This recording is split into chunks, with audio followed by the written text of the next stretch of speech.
Xin chào các bạn, hôm nay mình sẽ mở hộp một cái bàn phím từ Era. Zombie apocalypse.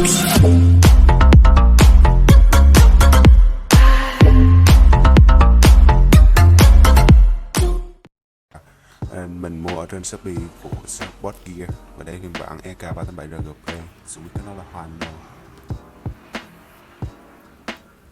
Về mặt sau của nó thì chúng ta có kích thước của bàn phím và cổng kết nối của nó là Type-C, trọng lượng là 1,1 kg và nhựa ABS Double Shock, sản xuất tại Trung Quốc và thiết kế tại Việt Nam.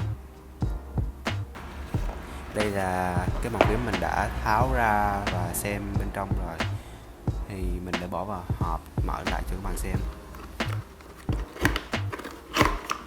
Để bên trong phía bên trên đó là chúng ta có một cổng kết nối đó là Type-C và thêm được tặng kèm thêm một cái keycap hình lá cờ Việt Nam,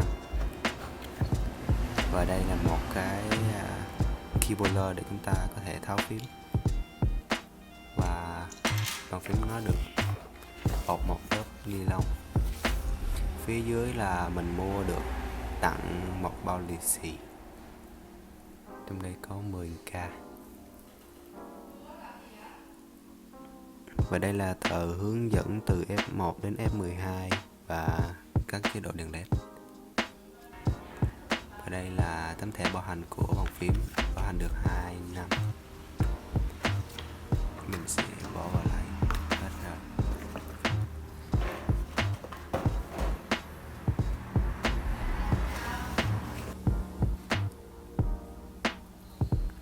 Và đây là cái bàn phím của chúng ta, nó được bọc ni lông và cầm lên nghe cảm giác rất là nặng. Phía bên trong đó chính là có thêm một tấm nhựa để chắn bụi khi chúng ta không dùng.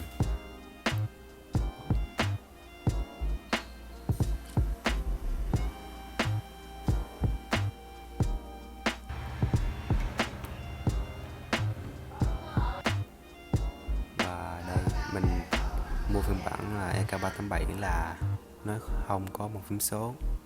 Mặt sau là chúng ta có hai nấc để chỉnh độ cao của bàn phím, và xung quanh là chúng ta có những phích cao su rất là to để chống trượt.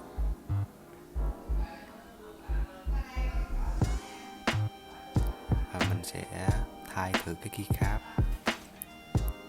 dùng keyboarder chúng ta nhấn xuống và nghe một tiếng tách, chúng ta nhổ lên. Đây phiên bản của mình là ground switch.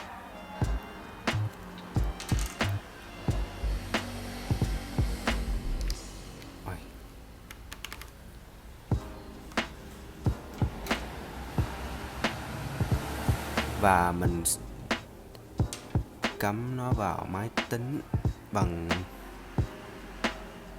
cổng kết nối Type-C và USB.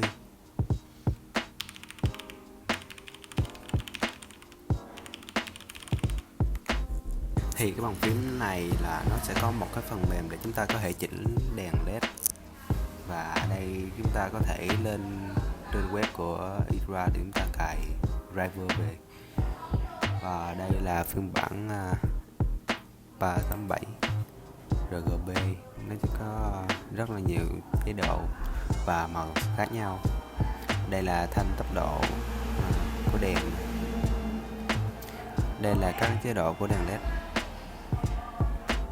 đây đó là chế độ chạy ngang qua, đây là chế độ liên tục giống như một sao vậy đó.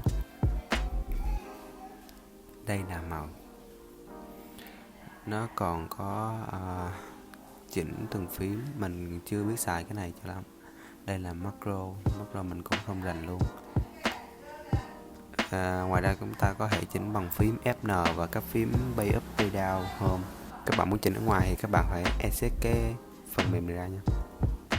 Thì bây giờ mình sẽ cho các bạn nghe âm thanh của cái bàn phím.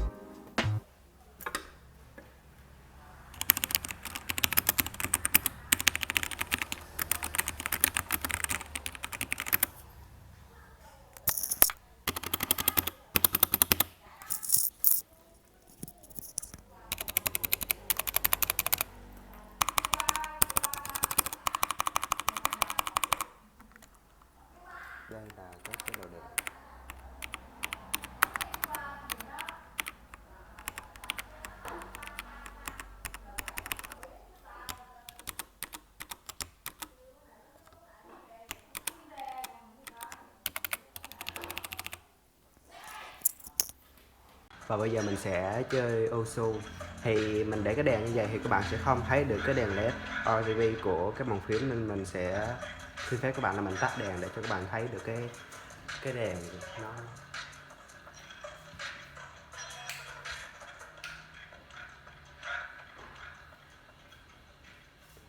Và đây mình chỉnh cái chế độ LED ở đây, chúng ta bấm là nó lan ra như vậy.